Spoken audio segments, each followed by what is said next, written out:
This month in history. From the Newzeum, on October 16, 1793, Marie Antoinette, the Queen of France, was guillotined for treason and attempting to incite a civil war.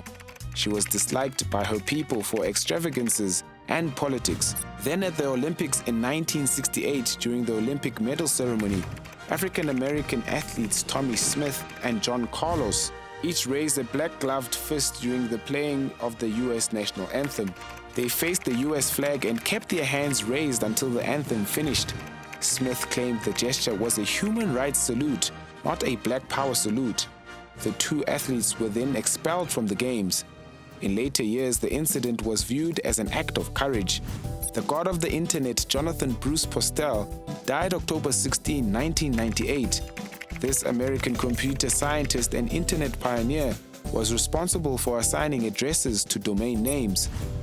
The Arab oil embargo was declared on October 17, 1973 against the US. The embargo was in retaliation against the US for resupplying the Israeli military during the 1973 Arab-Israeli War. It wasn't lifted until March. Then October 17, 1961, African National Congress leader Walter Sisulu was arrested on a charge that he did not own a reference book. Subsequently, Sisulu was confined to his house for 5 years.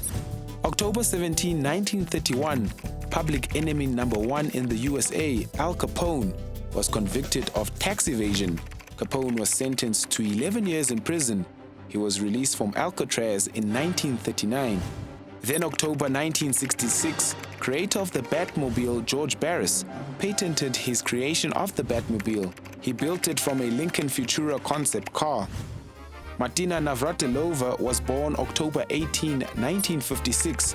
The Czech-born American tennis star won a record 9 Wimbledon titles. She also won 4 US Opens, 3 Australian Opens, and 2 French Opens. Dinizulu Kacetywayo, king of the Zulu nation, released from prison by Prime Minister General Louis Botha, died on his farm on 18 October in 1913. Dinizulu's son Solomon Nkayishana succeeded the throne, ensuring that the House of Shaka remained deeply revered as paramount in Natal and Zululand. October 18, 1931, Thomas Alva Edison died. Considered America's greatest inventor, he was credited as the inventor of the microphone in 1876, the first practical phonograph in 1877, the first practical incandescent light. That's it from the Newzeum this month in history, brought to you by Newsroom Africa.